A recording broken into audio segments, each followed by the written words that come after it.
இயேசு ஜீவிக்கிறார். சுவிசேஷ ஊழியம் வழங்கும் ஜீவ வார்த்தைகள். கிறிஸ்துவில் பிரியமானவர்களே, ஆண்டவராகிய இயேசு கிறிஸ்து நாமத்தில் உங்களை யாவரையும் அன்போடு வாழ்த்தி வரவேற்கிறோம். இயேசு ஜீவிக்கிறார் ஊழியத்தின் சார்பாக ஜீவ வார்த்தைகள் நிகழ்ச்சி வந்தவர்களை கர்த்தர் ஆசீர்வதிப்பாராக. ஒவ்வொரு நாளும் இதே நேரத்தில் இந்த வார்த்தைகளை கேளுங்கள், அநேகரை கேட்க செய்யுங்கள். ஊழியங்களை பயன்படுத்த விரும்பினாலும், எங்களுடைய வெளியீடுகள் தேவையானாலும், பத்திரிகை தேவையானாலும் எங்களோடு தொடர்பு கொள்ளுங்கள். நாம் ஒருமித்து அவர் நாமத்தை உயர்த்துவோமாக. இந்த நாளிலும் தேவன் நமக்கு தருகிற வார்த்தை நான் வாசிக்கிறேன். ஜெபத்துடன் கேளுங்கள். வெளிப்படுத்தல் புஸ்தகம் 3ஆம் அதிகாரம் 1ஆம் வசனம். உன் கிரியைகளை நான் அறிந்திருக்கிறேன். நீ உயிருள்ளவன் என்று பெயர் கொண்டிருந்தும் செத்தவனாயிருக்கிறாய். உன் கிரியைகளை நான் அறிந்திருக்கிறேன். உன்னுடைய ஜெபத்தை அறிந்திருக்கிறேன், பிரயாசத்தை அறிந்திருக்கிறேன், வேத தியானத்தை அறிந்திருக்கிறேன், எல்லாவற்றையும் நான் அறிந்திருக்கிறேன்.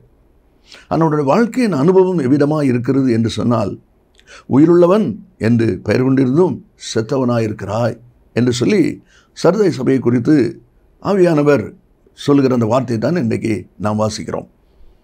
இந்த வார்த்தையில் கேட்கிற அன்பு நேச பிள்ளைகளே, நீங்களும் கூட வசனத்தில் சொல்லப்பட்டபடி உன் கிரியைகளை அறிந்திருக்கிறேன் என்று சொல்கிற அனுபவத்தின்படி ஜெபிக்கிறவர்களாக, கர்த்தருக்காக பிரயாசப்படுகிறவர்களாக, ஒருவேளை ஊழியம் செய்கிறவர்களாக இருக்கலாம். சந்தோஷமான காரியம். அது நிமித்தம் கர்த்தர் நம்மை ஆசீர்வதிப்பார், அதில் சந்தேகமே இல்லை. ஆனால் அதே வேளையிலே கர்த்தர் என்ன எதிர்பார்க்கிறார்? நீ உயிருள்ள ஜீவனுள்ள ஒரு மனிதனாக, ஒரு மனவாட்டியாக, ஒரு திருச்சபையாக இருக்க வேண்டும் என்று சொல்லி ஆண்டவர் எதிர்பார்க்கிறார். வெளிப்பிரகார காரியங்கள் எல்லாம் ஒரு தேவனுடைய மனுஷனாக காண்பிக்கிறது. ஆனால் கர்த்தர் உள்ளத்தை அறிகிற தேவனாக, உள்ளந்திரியங்களை அறிகிற தேவனாக இருக்கிறபடினால் அவர் உள்ளே உள்ள காரியங்களை, அனுபவங்களை உற்று நோக்கும்போது அங்கே மரித்து போன அனுபவங்கள் இருக்கிறது, உயிரற்ற அனுபவங்கள் இருக்கிறது. அதனால தான் கர்த்தர் சொல்லுகிறார், நீ உயிருள்ளவன் என்று பெயர் கொண்டிருந்தும் செத்தவனாக இருக்கிறாய் என்று சொல்லி இந்த வார்த்தை இருக்கிறது. யூதா நிருபத்தில் நீங்கள் வாசிப்பீர்களானால் 6வது வசனத்தில் நான் வாசிக்கிறோம், தங்கள் ஆதி மேன்மையை காத்து கொள்ளாமல் என்று வாசிக்கிறோம். பார்த்தீங்களா? தங்களுடைய ஆதி மேன்மையை காத்து கொள்ளாமல். இந்த வார்த்தை கேட்கிற அன்பு நேச பிள்ளைகளே, நீங்களும் உங்களுடைய வாழ்க்கையினுடைய அனுபவத்தை யோசித்து பாருங்கள். நாம் எவ்விதமாக இருக்கிறோம்? மற்றவர்கள் முன்பாக நம்மை உயிருள்ளவர்களாக சரீரத்தின்படி காண்பித்தால் போராது, ஆவிக்குரிய உயிருள்ள வெற்றியுள்ள ஒரு நபராய் நம்ம இருக்கணும். இதை ஆண்டவர் இன்றைக்கு எதிர்பார்க்கிறார். கலாத்தியர் 4வது அதிகாரம் 15வது வசனத்தை நான் வாசிக்கும் போது, நீங்கள் கொண்டிருந்த ஆனந்த பாக்கியம் எங்கே? நல்லா கவனிங்க. அந்த நாளில் உன் கண்ணை பிடிங்க கொடுன்னா கூட கொடுத்துருவீங்க. என்ன அருமையாக கலாத்தியர் சபையாரை குறித்து பவுல் சொல்கிறார். அப்படிப்பட்ட ஒரு சந்தோஷம், மகிழ்ச்சி, கர்த்தருக்காக, வசனத்திற்காக எதை வேண்டுமெல்லாம் கர்த்தருக்கு செய்யலாம். அப்படிப்பட்ட ஒரு அனுபவம். ஆனால் இன்றைக்கு அது எங்கேன்னு கேட்குறார். அந்த ஆனந்த பாக்கியத்தை எங்கே? வேலை தான், ஜபம் தான், ஊழியம் தான். ஆனால் முகம் துக்கமெல்லாம் இருக்குதே, வாழ்க்கையில் திருப்தி இல்லையே, வாழ்க்கையில் மகிழ்ச்சி இல்லையே. ஆனால் உயிரற்ற வாழ்க்கை. அதில் தான் கேட்குறாரு, ஆனந்த பாக்கியம் எங்கேயே? அது மட்டும் இல்லை, எபிரேயர் 10ஆம் அதிகாரம் 32ஆம் வசனத்தை நீங்கள் வாசிப்பீர்களானால், முந்தின நாட்களை நினைத்து கொள்ளுங்கள், நீங்கள் பிரகாசமாக்கப்பட்டிருந்த அந்த நாளிலே உபத்திரவங்களாகி மிகுந்த போராட்டத்தை சகித்தீர்களே. கர்த்தருக்காக, வசனத்துக்காக, சுவிசேஷத்திற்காக என்ன போராட்டம் வந்தாலும் நான் சகிப்பேன், நான் மேற்கொள்வேன், நான் திடமனப்பேன் அப்படி சொன்ன நீங்கள் இன்றைக்கி என்னாச்சுது? சின்ன சின்ன காரியத்தை கூட சகிக்க முடியல, கோவம் வருது. சின்ன காரியத்தில் கூட பயங்கரமாக மாறுறீங்க.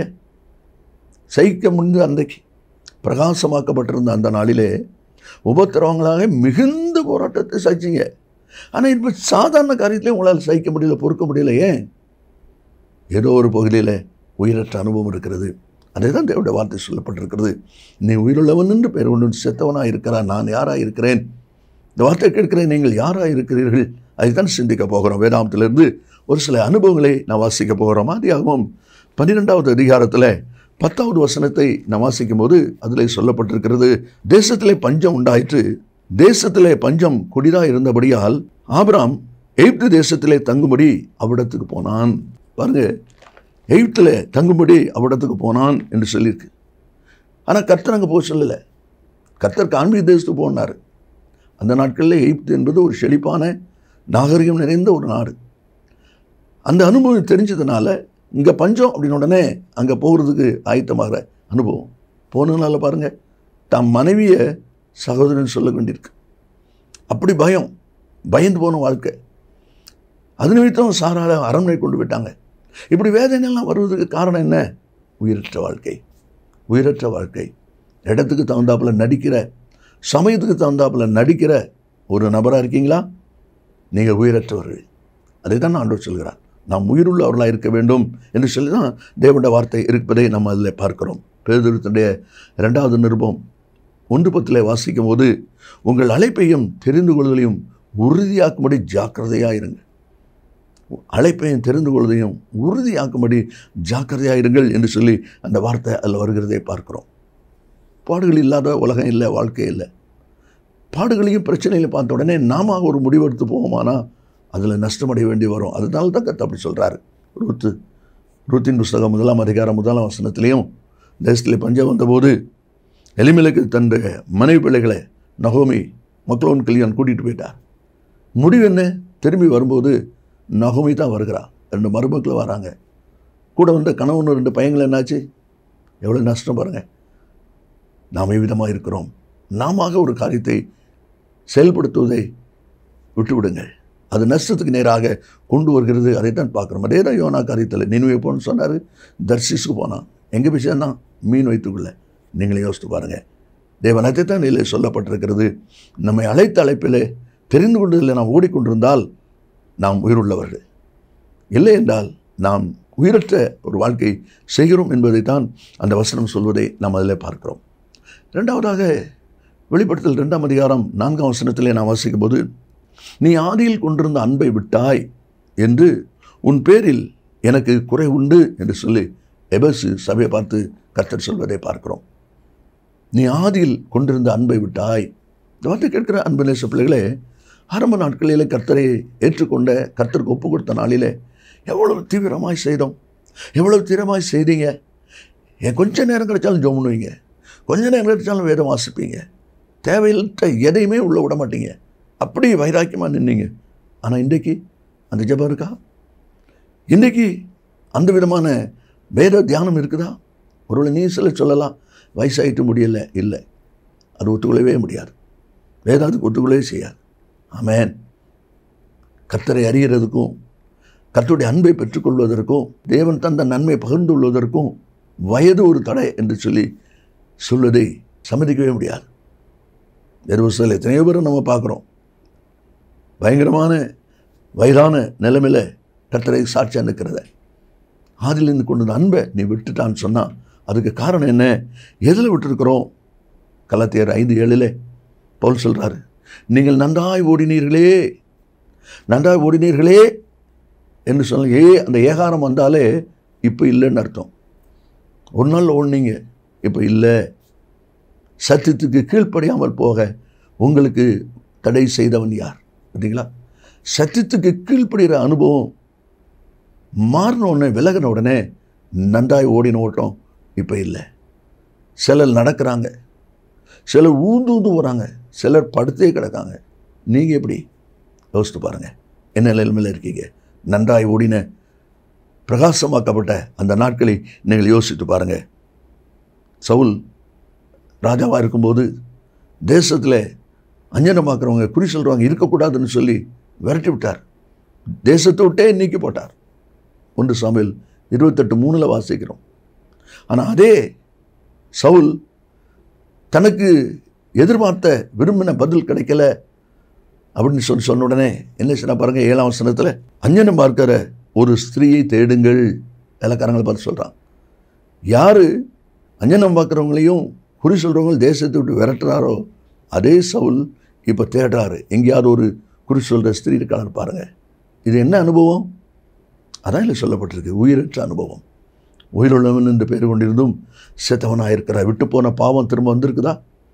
விட்டு போன பழக்க வழக்கம் திரும்ப உள்ள வருதா? அதை குறித்த ஒரு ஆசை, இச்சை வருகிறதா? உங்கள் சிந்தையில் அது ஓடிக்கொண்டிருக்கிறதா? அப்படின்னு சொல்லுவீங்கன்னா நீங்கள் உயிரற்ற வாழ்க்கை செய்றீங்க அப்படின்னு சொல்லி அர்த்தம்.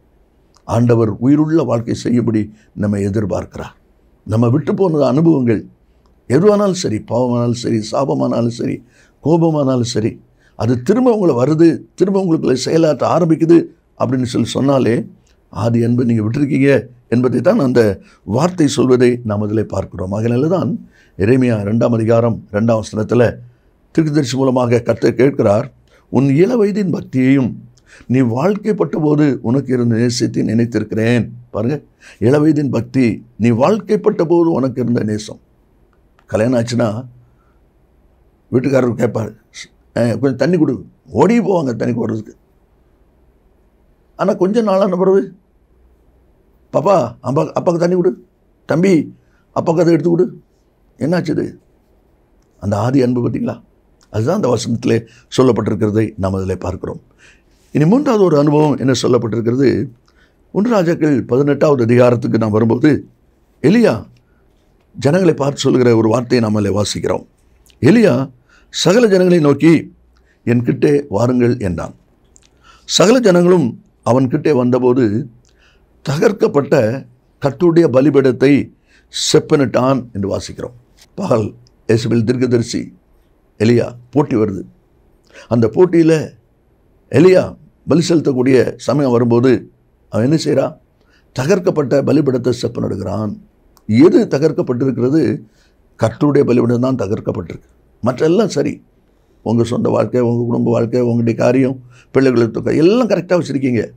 அந்த தேவனுக்கு கொடுக்க வேண்டியது உடஞ்சி கிடக்கு, தேவனுக்கோடு செல்ல வேண்டியது உடஞ்சி கிடக்கு. பார்த்தீங்களா? கர்த்தருடைய பலிபீடம் தகர்க்கப்பட்டு கிடக்குது, உடஞ்சி கிடக்குது. இன்றைக்கி நீங்களும் உங்கள் வாழ்க்கையை யோசித்து பாருங்கள்.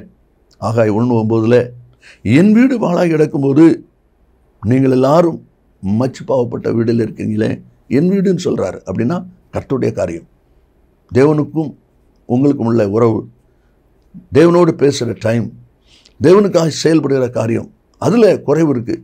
ஆனால் உங்கள் சொந்த காரியம் எதுவுமே குறை இல்லை, எல்லாம் சரியாக இருக்குது. அதனால தான் அந்த வசனம் விதமாக சொல்லப்பட்டிருக்கு. கர்த்தருடைய பலிபீடம் தகர்க்கப்பட்டிருக்கிற ஒரு நிலையை அதில் நான் பார்க்கிறோம். ஓசியா 8:12 வேதத்தின் மகத்துவங்களை அவர்களுக்கு எழுதி கொடுத்தேன், அவர்களோ அதை அந்நிய காரியமாக எண்ணினார்கள். வேதத்தின் மகத்துவங்களை கர்த்தர் எழுதி கொடுக்கிறார். ஆனால் அதை தனக்குன்னு ஏற்றுக்கொண்டு தான் திருந்தணும், தான் சரியாகணும், தான் சீர்படணும்னு நினைக்கிறத விட அதை அந்நிய காரியமாக எண்ணினார்கள் என்று சொல்லி அந்த வார்த்தை இருப்பதை நாம் அதில் பார்க்கிறோம். நீங்களும் கூட யோசித்து பாருங்கள். அதனால தான் 2 நாளாகமும் 15ஆம் அதிகாரம் 3வது வசனத்தில் வாசிக்கும் போது, இஸ்ரவேலிலே அநேக நாளாய் தேவனும் இல்லை, மெய்யான ஆசாரியனும் இல்லை, வேதம் இல்லை என்று சொல்லி அந்த வார்த்தை இருப்பதை பார்க்கிறோம். இந்த வார்த்தை கேட்கிற அன்பு நேச பிள்ளைகளே, உங்களுடைய வாழ்க்கை யோசித்து பாருங்கள். கர்த்தருடைய காரியம் தகர்க்கப்பட்டிருக்கிறதா என்பதை யோசித்து பாருங்கள். அது அப்படி ஏற்பட்ட ஒரு நிலை இருக்குமானால் அது ஒரு உயிரற்ற வாழ்க்கைக்கு நேராய் கொண்டு போகும். அதனால் வாசிக்கிறோம். கடைசியாக லூக்கா சுவிசேஷம் 13ஆம் அதிகாரம் அதில் சொல்லப்பட்டிருக்கிறது, இதோ சாத்தான் 18 வருஷமாய் கட்டியிருந்த ஆபிரகாமின் குமாரத்தியாகிய இவளை ஓய்வு நாளிலே இந்த கட்டிலிருந்து அவிழ்த்து விட வேண்டியதில்லையா என்று கேட்கிறார். ஆபிரகாம் குமாரத்தி என்றால் வாக்குத்தத்தின்படி தேவனுடைய பிள்ளை. அப்போ இந்த வசனத்தில் சொல்லப்பட்டிருக்குது 18 வருஷமாக கட்டி வச்சிருக்குது. இந்த அம்மாவுக்கு வயசு 18 இல்லை, 18 வருஷமாக கட்டப்பட்டிருக்காங்க. ஒரு 30 இந்த அசுத்தாவுடைய கட்டு, சாத்தானுடைய கட்டு வந்தால் இன்றைக்கி அவங்களுக்கு 48 வயசு. அதுக்கு முன்னால் அவங்க நல்லா தான் இருந்தாங்க. என்னைக்கு பிசாசுக்கு இடம் கொடுத்தாங்களோ அது பிசாசு எந்த ரூபத்திலே வரும். அன்னையிலிருந்து அவனுடைய வாழ்க்கை கட்டப்பட்ட வாழ்க்கை. அப்போ ஆண்டவர் கேட்குறாரு, அதை நான் விடுதலை ஆக்க வேண்டியது இல்லையா? யோசித்து பாருங்கள். பிசாசுக்கு சாத்தானுக்கு இடம் கொடுக்கிற ஒரு வாழ்க்கை என்பது உயிரற்ற வாழ்க்கை. ஆண்டவர் தான் சொல்கிறார், நீ உயிருள்ளவன் என்று பெயர் கொண்டிருந்தும் செத்தவனாக இருக்கிறாய் என்று சொல்லி அந்த வார்த்தை இருப்பதை நாம் அதில் பார்க்கிறோம். நம்ம 11ஆம் வசனத்தில் நீ வாசித்து பார்த்தீங்கன்னா அதில் சொல்லப்பட்டிருக்குது, கூனியாக இருக்கிறாங்க, 18 வருஷமாக கூன் நிலைமையில் இருக்கிறாங்க. ஒரு வியாதியை அந்த சத்துரு போட்டு விட்டதை நாம் அதில் பார்க்கிறோம். வேதம் சொல்கிறது மத்தேயு 16:23 ஆண்டவர் பேதுரு பார்த்து சொல்கிறார், எனக்கு பின்னால் போய் சாத்தானே. அவன் என்ன சாத்தானா? மனுஷன் தானே. அப்போ என்ன சொல்கிறார்? நீ தேவனுக்குரிய வழி சிந்திக்காமல் மனுஷருக்கு ஏற்ற வழி சிந்திக்கிறாய், அதனால் நீ எனக்கு இடரலாக இருக்கிறாய். பார்த்தீங்களா? அப்போது தேவனுடைய பிள்ளைகள் தேவனுக்கு ஏற்ற வழி சிந்திக்கணும் ஒழிய பிசாசுக்கு ஏற்ற காரியங்களை சிந்திக்கிற ஒரு அனுபவத்தை நம்ம இடம் கொடுப்போமானா நம்ம வாழ்க்கை உயிரற்ற வாழ்க்கை. அதைதான் தேவனுடைய வார்த்தை சொல்வதை பார்க்கிறோம். லூக்கா 22:3 யூதாசுக்குள் சாத்தான் புகுந்தான். அதுவரைக்கு பொக்கிஷர் அவன், பணப்பொறுப்பில் இருக்கிற ஆள்.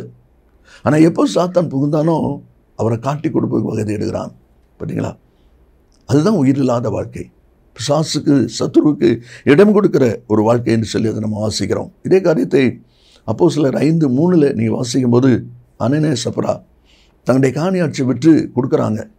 ஆனால் தன் மனைவியரையே அவன் ஒழிச்சு வச்சுக்கிறான்.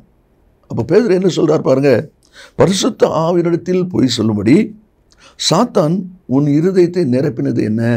இந்த வார்த்தை கேட்கிற அன்பு நேச பிள்ளைகளே, உன்னுடைய வாழ்க்கையை யோசித்து பாருங்கள். கர்த்தர் சொல்கிறாரு, நீ உயிருள்ளவன் என்று பேர் கொண்டு செத்தவனாக இருக்கிறாய். யார் ஒருவன் பிசாசுக்கு இடம் கொடுக்குறாங்களோ அது வியாதியாக வரும், கோபம் எரிச்சலாக வரும், அல்லது வைராக்கியத்தில் வரும், பகை உணர்வு, எந்த விதத்தில் வந்தாலும் சரி ஜாக்கிரதையாக இருங்க. அதான் நம்மளை வாசிக்கிறோம். அழைப்பை விட்டவன், அழைப்பை விட்டு விட்டு ஓடுகிற தேவனுடைய பிள்ளைகள் உயிரற்ற வாழ்க்கை செய்கிறவர்கள். ஆரம்பத்தில் கொண்ட ஆதி அன்பை இழந்த பிள்ளைகள் உயிரற்ற வாழ்க்கை செய்கிறவர்கள். கர்த்தருடைய காரியம் மட்டும் தடப்பட்டு மற்ற காரியத்தை ஜெயமாக வச்சிருக்கிறவங்க உயிரற்ற வாழ்க்கை செய்கிறவங்க. கடைசியாக வாசிக்கிறோம், பிசாசுக்கு இடம் கொடுத்தவர்கள், அசுத்தாவுக்கு இடம் கொடுத்தவங்க உயிரற்ற வாழ்க்கை. நீங்கள் எவ்விதமாக இருக்கிறீங்க? நாம் ஜெபிப்போமா? இயேசு சீக்கிரம் வரப்போகிறார். நல்ல பிதாவே, நன்றியோடு துதிக்கிறோம். நம்முடைய வார்த்தை ஆமென்று மாமேன்னு இருப்பதுக்காக ஸ்தோத்திரம். இந்த வார்த்தை கேட்கிற ஒவ்வொரு பிள்ளைகளும் நான் உயிருள்ள கிறிஸ்தவனா, உயிரற்ற கிறிஸ்தவளா என்பதை சிந்திக்க சீர்விட உதவி செய். இயேசுவின் நாமத்தில் பிதாவே, ஆமேன், ஆமேன். கர்த்தர் உங்களை ஆசீர்வதிப்பாராக. ஆமேன். மேலும் விவரங்களுக்கும் உங்கள் ஜெப தேவைகளுக்கும் நீங்கள் எங்களோடு தொடர்பு கொள்ள வேண்டிய முகவரி, ஜீசஸ் லிவ்ஸ் காஸ்பல் மினிஸ்ட்ரீஸ், சகோதரர் John M Jeyaraj, 123A Dohnavur road, Mavadi, Nellai மாவட்டம், தென்னிந்தியா 627107. செல்போன் 9443113292.